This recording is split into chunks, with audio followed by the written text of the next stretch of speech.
Olá, estamos de volta. Sejam bem-vindos à segunda edição da FlipF, Festa Literária Internacional da Praia do Forte.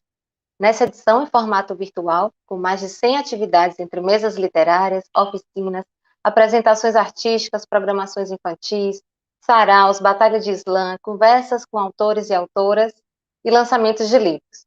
A segunda FlipF iniciou na quarta-feira e segue até domingo, 28 de fevereiro, com toda a sua programação, incluindo essa que chamamos de Rede de Livros. O nome desse espaço, Rede de Livros, é uma homenagem aos pescadores da Praia do Forte que nos encantam com suas redes ao mar. Rede também que nos remete às conexões, nesse caso, interligando os autores e autoras ao público leitor, incentivando a ampliar esse contato e apreço pela leitura. A segunda, a FlipF, é uma realização da Trevo Produções e da Gabiroba Cultural, e tem a LDM como a livraria oficial do evento. O projeto conta com apoio financeiro do Estado da Bahia, através da Secretaria de Cultura e da Fundação Pedro Calmon, Programa Aldir Blanc Bahia, via Lei Aldir Blanc, direcionada pela Secretaria Especial de Cultura do Ministério do Turismo e do Governo Federal. Para acompanhar toda a programação, se inscreve no nosso canal aqui do YouTube e no nosso site flipf.com.br. Agora a gente vai convidar aqui para a nossa rede de livros o escritor, jornalista, crítico e médico Pietro Scaramuzo. Olá, Pietro, boa tarde. Olá, Vanessa, boa tarde. Você está um pouquinho mais distante da gente, eu não sei se aí é boa tarde ou boa noite. Aqui já seria boa noite, são 9 horas da noite. Olha, então pronto. Então, você nasceu no sul da Itália, mas vive atualmente na França. Em 2012, criou o Na Boca do Povo, uma página que fala exclusivamente sobre música brasileira para o público italiano, né? Aí você Isso, também escreve para a revista italiana Música Jazz, na coluna Tropicália, onde isso. entrevistou grandes nomes da música brasileira. É assim, já tem 2 anos que você publicou na Itália esse livro, que você está trazendo hoje aqui para a gente, né? E finalmente está chegando nas livrarias brasileiras a primeira biografia oficial do nosso grandíssimo músico brasileiro, né? Baiano aqui de Irará, Tom Zé. Primeiro, eu gostaria de te parabenizar, né, por esse feito, por ter escrito essa biografia desse artista tão incrível, tão inventivo aqui. Nosso, né? Que Valeu, bom que obrigado. você se encantou pelo trabalho artístico dele, pela vida e pela obra dele, né? E está agora registrando isso para ficar aí para a posteridade. Sim, Tom Zé, né, que tantas vezes ficou entre o sucesso e o anonimato, né, entre períodos difíceis da vida dele, né, preocupado com a questão de pagar aluguel e também tendo, né, assim, tendo que conciliar esses dois momentos, né, de fazer música e pagar as contas, né, que às vezes sim, acaba tirando um pouquinho, né, da nossa criatividade, né. com certeza. E Tom Zé, né, sempre foi muito incompreendido, principalmente aqui pelo público brasileiro, né. Eu queria saber de você, assim, você acredita que... Por que Tom Zé dependeu desse olhar estrangeiro, né? Já você não é o primeiro, né? Já passou por alguns olhares estrangeiros, desde David Byrne, desde Arthur Lindsay, e agora você, um escritor italiano, está fazendo essa primeira biografia. O que você acha que ele precisou desse olhar estrangeiro para ser feito esse reconhecimento, né? Olha, eu realmente acho que, como você estava falando, Tom Zé sempre foi, como ele fala, ressuscitado pelos estrangeiros. David Byrne basicamente ressuscitou ele no momento em que ele está basicamente esquecido. Eu acho que Tom Zé, mais do que os outros, tem uma linguagem absolutamente internacional. Quando eu entrevistei o David Byrne, que assina o prefácio da biografia, ele me contou que a primeira vez que escutou o disco do Tom Zé, estudando samba, ele percebeu como aquela música que ele estava escutando nasceu no Brasil por um acaso. Podia ser uma música nascida em Nova York ou em Berlim. Eu acho que essa capacidade de Tom Zé de oferecer uma linguagem internacional faça com que ele seja super apreciado aqui no exterior, fora do Brasil. E talvez, ao mesmo tempo, dificulte um pouco ou pelo menos tenha dificultado um pouco a aceitação dele no Brasil. Você falou que o David Byrne também escreveu, né? Tem textos dele, tem textos de Tom Zé. Você fez também algumas entrevistas com alguns artistas brasileiros. Como foi esse processo dessas entrevistas? Olha, basicamente, eu acho que essa foi a parte mais interessante deste trabalho, porque sobre Tom Zé tem pouca coisa escrita.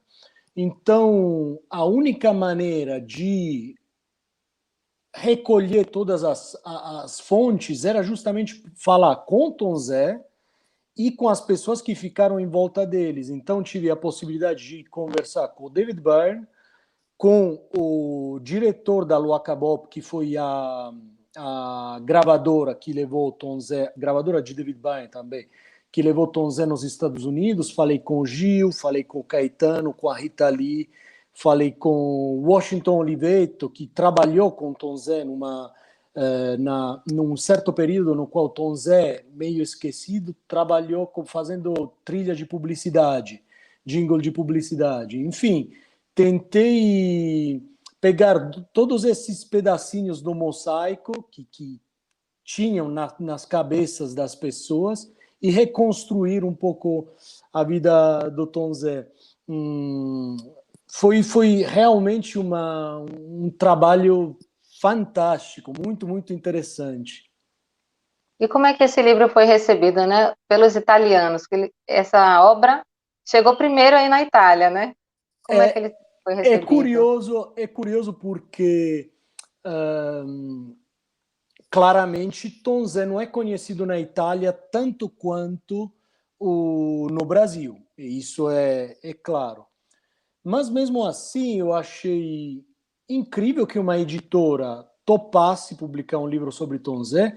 E quando a gente fez o lançamento do livro, a gente encontrou um público absolutamente apaixonado pelo artista. Eu me lembro que em uma das apresentações chegou um senhor e ele tinha basicamente toda a discografia de Tom Zé em vinil. Então eu diria que foi um sucesso. Eu não esperava tanto desta biografia e me surpreendi com o amor que os italianos têm pela música do Tom Zé. Ah, que maravilha. E qual foi o período da vida dele que você abrange nessa biografia? Eu quis partir do nascimento dele, porque eu acho que ele é filho do tempo que ele viveu, então não fazia sentido partir do Tom Zé artista sem ter contado a vida do Tom Zé, mesmo porque, como você sabe, Irará para Tom Zé é fundamental. A Neuza fala sempre que o Tom Zé pode estar em Paris, pode estar em Londres, mas para ele não será Paris, para ele será Irará if Paris, Irará if Londres.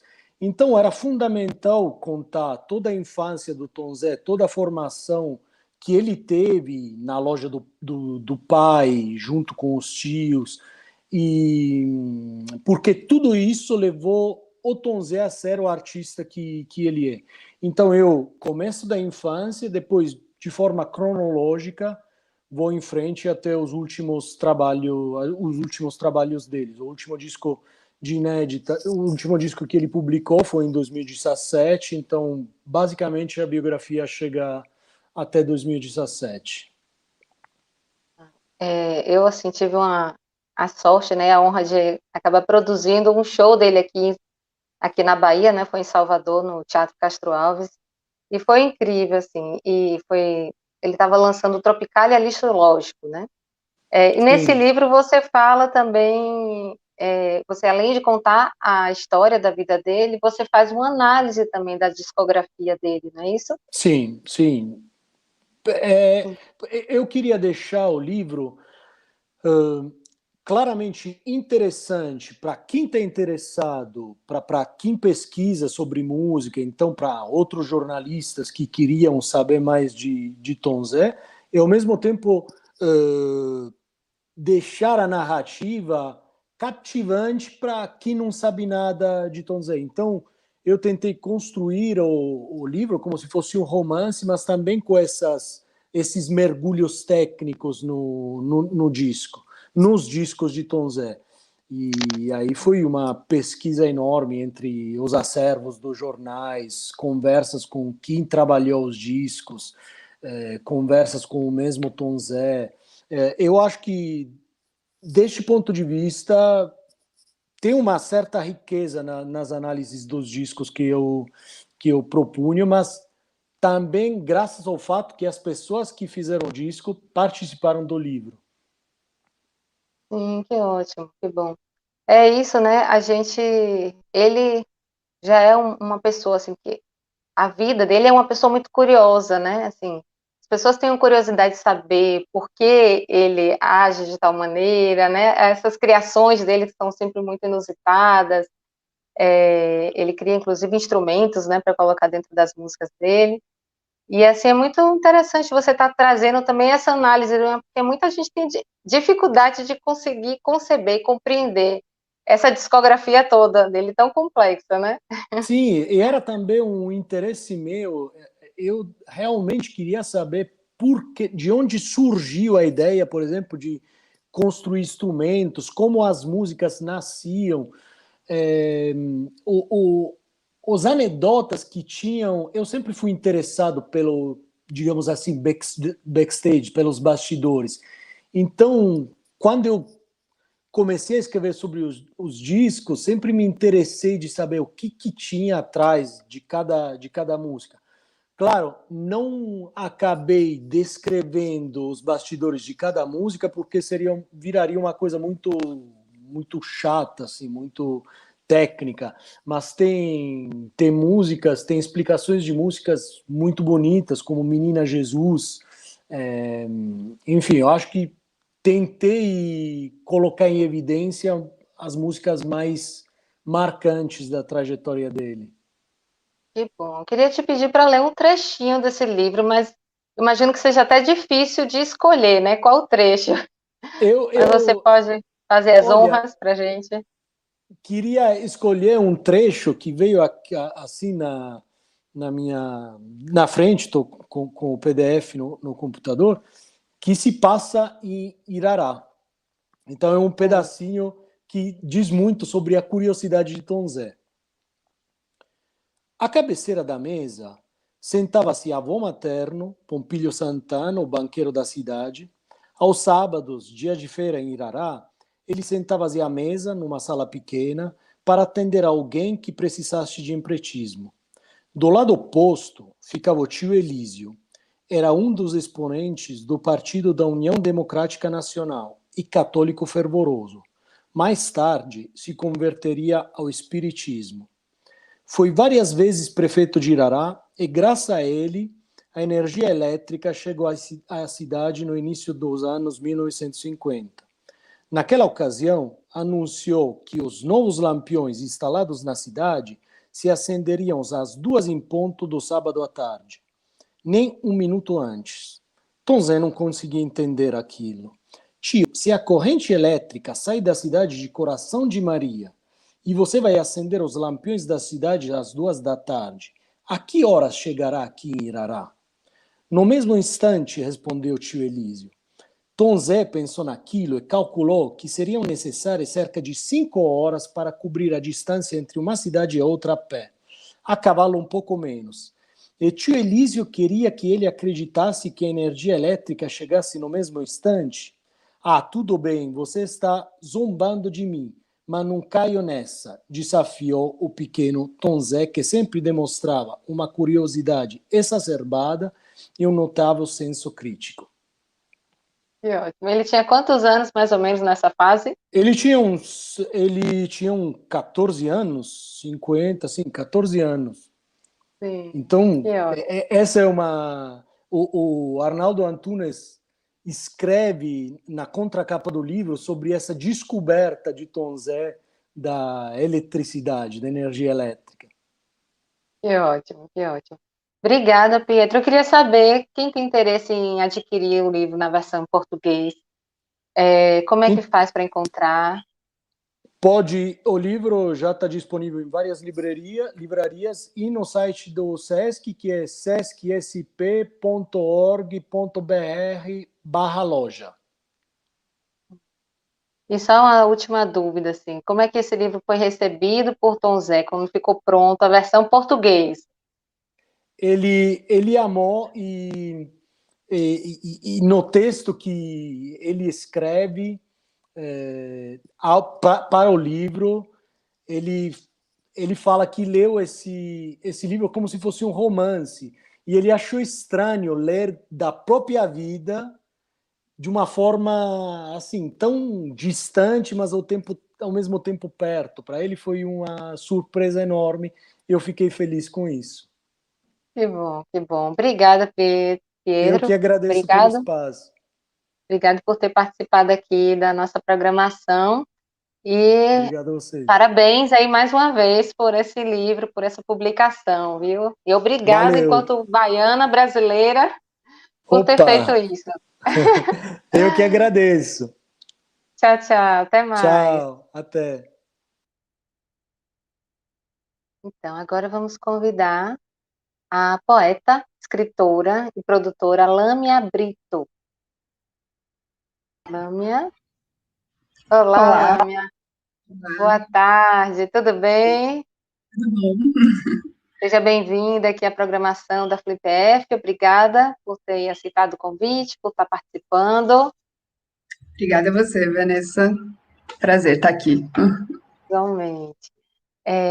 Lâmia é apaixonada por poesia, cultura hip hop e por medicina chinesa. Né? Você vem de São Paulo, é formada em letras e desde 2012 é coprodutora do projeto Livrar, que distribui livros de autores marginais e periféricos em shows do rapper carioca MC Marechal, não é isso? Isso. Uhum. Você atua também com vários projetos de criação e produção, né, de projetos literários, musicais, artísticos, sempre usando a poesia como mote para suas invenções. Né? Você, como autora, percorre saraus, slams de São Paulo para divulgação do seu livro, do seu trabalho artístico, trabalho literário. Agora me fala uma coisa, a gente sabe, né, que ler tem inúmeros benefícios, entre eles o terapêutico, né, mental, emocional, né? E agora, para Uhum. quem escreve, quais são esses benefícios que a escrita, né, pode proporcionar? Olha, eu escrevo desde criança, né? Escrever poesias e aquelas poesias infantis mesmo, né? Eu participei de concursos de poesia de escola, né? E isso sempre fez um bem para mim, para tirar o que eu sentia, né, e transpor para o papel, né, para conseguir mostrar o que eu estava sentindo realmente, né, porque eu não conseguia falar com palavras e demonstrar isso para as outras pessoas. Então, com a palavra, com a escrita, né, eu consegui perceber que era mais fácil para mim, né. Então, desde criança até hoje, né, na escrita é onde eu consigo mostrar os meus sentimentos, né, e fica ali mais fácil, né, enfim, mostrar onde eu estou feliz, aonde eu estou triste, né, enfim, né, de organizar melhor as minhas ideias, né. O meu livro é muito disso, né, de colocar os meus sentimentos para fora, né, e principalmente as minhas dores, né, as minhas cicatrizes, né, que é o tema do meu livro, né. Então, eu Toda, acho que é esse benefício, né. seu livro, o nome, né? Todas as funções de uma cicatriz, né? Tinha Isso, sido lançado antes pelo selo do Burro, né? Do poeta Daniel Michoni, que inclusive participou também aqui com a gente da primeira edição da FlipF e vai estar também participando agora em uma outra parte da programação, né? Essa primeira edição você tinha vendido mais de 800 cópias de forma independente, né? Em 2 anos.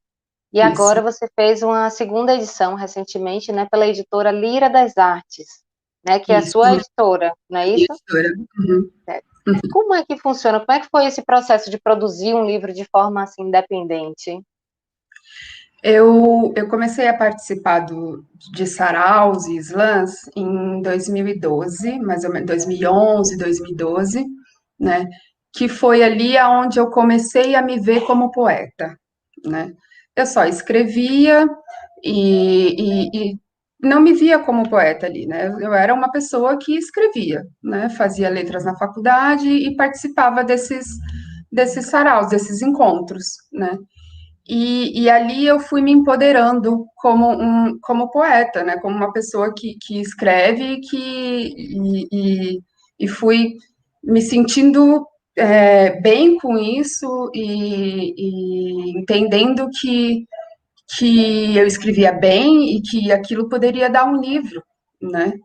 É, e aí eu fui juntando esses textos e escrevendo mais, né? Pensando numa coerência, numa ordem, num projeto gráfico, estudando sobre isso, né, sobre como publicar, né, mas, e perguntando também para algumas pessoas, principalmente para o Daniel Minchoni, que foi uma pessoa que me ajudou muito, né, e aí eu contratei algumas pessoas, né, para tirar foto, para fazer a capa, né? E aí eu fui juntando essas pessoas, né, como uma equipe, né, para fazer a publicação do meu livro, né, sem saber muito bem que isso era, na verdade, o trabalho de uma editora, né, e aí o livro nasceu, né, demorou, né, um tempo grande até, né, foram aí 5 anos para que o livro tivesse, né, fosse pronto mesmo, né, mas eu acho que foi um tempo, o tempo certo, né, do livro, né, que eu olhei para ele e falei, bom, agora o livro está pronto realmente, né, eu estou feliz com este resultado, né, e porque foi exatamente do jeito que eu pensei, né, todo ele, né, fonte, cores, tamanho, todos os textos, a ordem de cada texto, né, todas as palavras, né, revisão, diagramação, tudo foi eu que pensei, junto com a equipe que eu juntei, né, e com a ajuda das pessoas que estavam ali comigo, né, foi assim que eu, que eu publiquei esse livro, né, e aí depois dele publicado, eu percorri os saraus, percorri os slams, né, algumas escolas, né, feiras literárias também, né, para fazer o lançamento dele, né, e aí a primeira tiragem, né, eu fiz de 300, 400 livros, né, aí acabou, e aí eu fui fazendo mais tiragens, né, até que aí tem aí quase 1.000 livros vendidos já. Que ótimo. E você falou, né, que você passou muito por saraus e slams. Qual é o papel, assim, desses eventos literários, nesses encontros, na sua vida como escritora e também na vida de outros novos escritores, né? Eu acho que é muito o fortalecimento uh, da, das pessoas se sentirem poetas, se sentirem escritores, né? De verem que nós existimos, né, enquanto artistas, né? Que artistas, escritores não são só aquelas pessoas que são estudadas dentro das escolas, né, não tirando mérito nenhum, né, por exemplo, o meu artista preferido, meu escritor preferido é Machado de Assis, eu amo, leio tudo que tem dele, né, mas estar dentro dos saraus e dos slams, participar desses encontros, né, é saber que eu posso ser tão incrível quanto, né, que eu tenho este poder, né, de retratar a realidade contemporânea, né, tão bem quanto, né, e que eu posso atingir hoje esse público que está ali me vendo, né, no mesmo momento, né, eu falar um texto de 3 minutos num slam, né, falando a realidade daquela pessoa e ela se identificando comigo ali na hora, não tem preço ali, né? É completamente diferente de ler um livro, né, que foi escrito há 100 anos atrás, né, 70 anos atrás, de um domínio público, né? São realidades diferentes, né, e que a gente só consegue dentro desses encontros, né? E principalmente, realmente encontrar essas pessoas, né, que têm a mesma idade, que têm a mesma vivência, que estão querendo as mesmas coisas, né, que têm as mesmas ideias de projetos, né, que estão querendo lançar livros, que estão querendo ir para os mesmos lugares. Isso é muito importante, né, isso é muito interessante de ver, né, de vivenciar e tudo mais. Todas as funções de uma cicatriz. Ele é um livro de poesia, que você aprofunda seu olhar, né, com as suas cicatrizes, a partir das suas cicatrizes físicas e emocionais, né? Como é que você mergulha nessas suas histórias através desses poemas?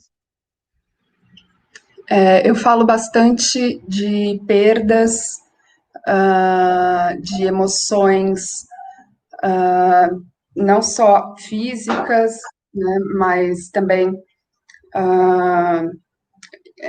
de vivências passadas, enfim, de infância, né, de amor, claro, né, mas de coisas que eu vivi durante a escola, com família, amizades, né, eu perpasso por todas essas vivências, né, de uma forma extremamente poética, extremamente sutil, lúdica, né, e trazendo sempre um tom melancólico, um tom de dor mesmo, né, porque, enfim, realmente trazendo a ideia de que a cicatriz, ela vem da dor, né, da ferida, né, da coisa do sangue vertendo, né, e depois a ferida fecha, né, e aí você passa a não sentir, mas ela está ali para te lembrar, né, para te lembrar, e aí essa lembrança, ela pode tanto trazer uma lembrança de dor, né, ou uma lembrança de superação, né, e aí esses poemas, eles passam por isso, né, tem poemas de superação, né, ou tem poemas dessa lembrança, né, que ainda causam essas dores, né, eu passo por todas essas, né. E você pode ler um trechinho para a gente conhecer um Claro. pouquinho desses seus poemas? O meu livro, ele é dividido em 3 partes, né, e a primeira parte, ela é um pouco mais densa, né, a segunda parte, como se fosse a divisão mesmo da ferida, né, da dor um pouco mais forte, da coisa que vai se fechando, né, até a não se sentir mais e não doer mais, né. Então, eu vou ler deixa eu ver aqui qual que é a página. 20, 21, 31, deixa eu ver. 31, 31, aqui.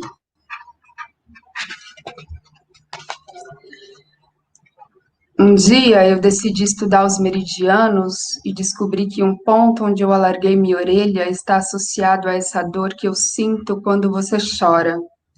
Eu não sei se musicoterapia funciona, mas todos os tarja pretas não deram certo até agora.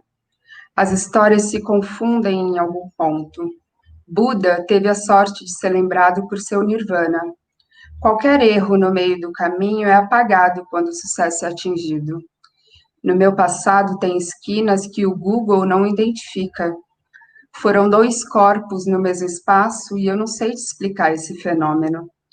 Nada é por acaso e passando a vida mais errando que acertando, um diagnóstico de escoliose na cervical, a concretização da expressão peso nos ombros, não poder sentir a dor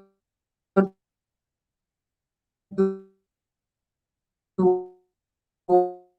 outro foi o Madre Teresa de Calcutá, a calopsita do meu vizinho, que sempre para de cantar às 9 horas da noite, também.